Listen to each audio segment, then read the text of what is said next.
Ian Brightwell spends his days working as an IT management consultant in Sydney's northern suburbs. But his efforts to find a job several years ago have come back to haunt him. I just received, as many people did, 2 emails, one I think from David Jones, one from Attorney General. He's one of thousands of people whose data was breached in the PageUp scandal last month. You get the feeling is that there's a general protection to the organisation to say nothing to see here, move on, go away. We were asking people to trust in us. Trusted their information, would we say? Companies that use PageUp's recruitment software on their careers websites had to notify thousands of people who'd applied for a job going back years that their data was compromised.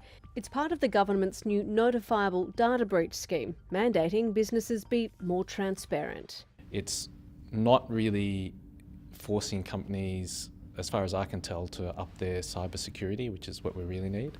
Despite fines for failing to report breaches, cybersecurity expert Tom Uren says it's not going to stop data being stolen. I expected that there were many that were not reported, and I think we'll continue to see probably more than one a day in the latest tranche of data that comes out soon.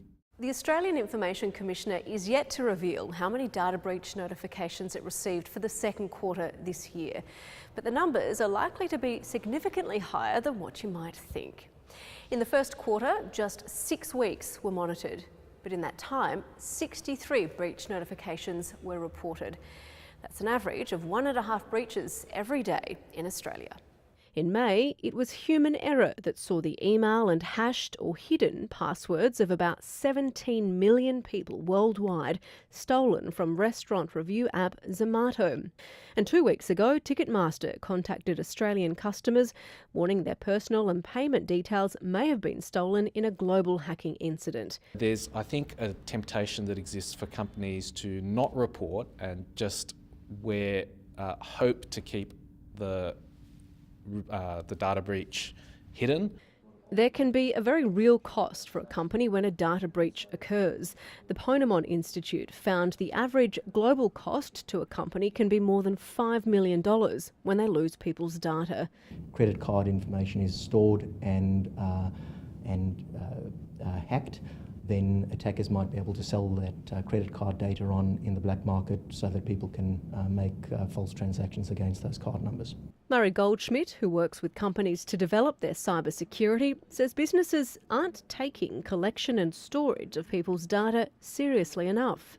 Unfortunately, I think that many organisations will be waiting for some evidence that there's actually a large financial implication around having a data breach, and they might only take action after the fact. And that's prompted people like Ian to turn to the legal profession for help. We provide these businesses with our own personal data. They exploit that data, but then when something goes wrong, there are no repercussions. In a statement to the ABC, the Attorney General says the government takes the protection of Australians' personal information seriously.